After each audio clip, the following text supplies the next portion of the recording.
Hello guys, it's time for FPL back with another. In today's video, I'm going to be talking about the players on my watch list. Basically leading into Gaming 16. So this is the sort of the first time doing a video like this. So please show the support with liking and subscribing in this video. But jumping straight into it, quite a lot of attacking players this season, especially midfield.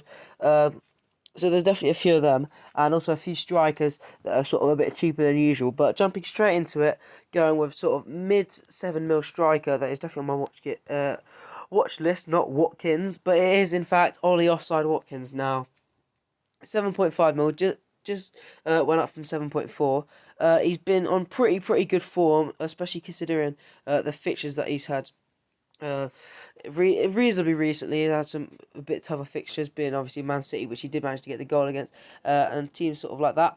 Fixtures are looking really good. Honestly, definitely don't bring him in this game when he's playing Liverpool unless you sort of really have to.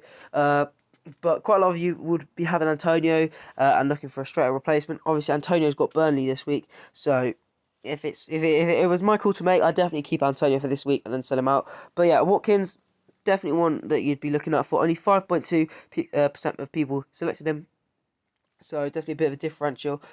Starting pretty much every game for Villa, looking at attacking scenario or attacking positions. Don't know why I said scenario there.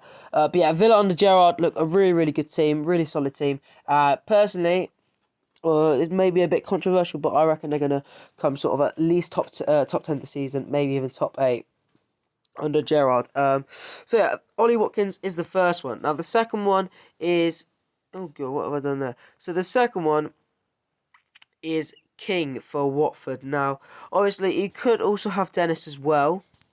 But King, 0.1 more, but I think it's justified. So, obviously, he hasn't been on as good form as Dennis, but he's playing a lot more centrally than him, and he's on penalties. So, obviously, Watford, a team a little bit like Leeds, if you like, when especially Leeds sort of in their sort of starting Premier League era when they were getting a lot of high scoring games, and Watford are the same. You know, if you look 3-1 against Man City, obviously that's Man City though, and then they had Chelsea as well, 2-1. So they scored in both games, arguably against the two top teams in the Premier League.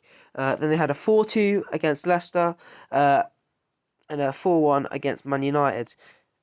Obviously also like a 5-2 there, 2-1 nils, pretty bog standard, but yeah, obviously, ever since Ranieri took over, they've had loads of high scoring games. So definitely something to be looking out for in sort of the FPL sort of genre, especially with players this cheap and a sort of season where you want to be having quite a lot of midfielders and defenders and not so many strikers, as they're not really performing at the moment. But yeah, some fantastic fixtures coming up. So Josh King at his cheap price, definitely one is on my watch list. So the other one that would be on my watch list is, in fact, James Maddison. Now, James Maddison and Harvey Barnes are both on there. Now, Leicester do have some okay fixtures coming up. They do have Man City and Liverpool, you know, in their next sort of like 5. But at the moment, Maddison's looking like a pretty good player. He's definitely not the one highest on my watch list, but he's been playing pretty good recently. So yeah, it's definitely not one of my highest on my watch list, but I'm still just keeping, you know, that little eye out for him. He's obviously at the start of the season, he didn't have his best start of the season. You know, he sort of blanked, what is that, 8 game weeks in a row. But yeah, I feel like he could definitely be a sort of player to really grow in the Premier League and sort of, you know, put his status in there of being a really good midfielder. Obviously, he hasn't really done that yet. He's quite young. But yeah, that's another one. And before I end this video, another one just came to my head. Yeah, this is how we do things on the Time for FBL channel, lads. Anyway, this one being Jared Bowen. Now, Jared Bowen, West Ham, if you look at their fixtures, have some incredible fixtures coming up. Looking like a really attacking team, you know, it's definitely sort of challenging for top 5, top 4, and for a 6.4 million midfielder that's starting every game for them, getting some really good returns in there, especially if Antonio's form picks up, could definitely be a really promising player. Now, 6.4 million, Jared Bowen, from what I've seen with him, he's looking really good. So, yeah, just a sort of a little bonus one for you guys at the end there. But yeah, so that's sort of the watch list that I'm having at the moment. I might make another video before the deadline about my watch list, but quick Gaming 15, literally the smallest review ever. I have made quite a few videos, not quite a few, just one or two videos on this.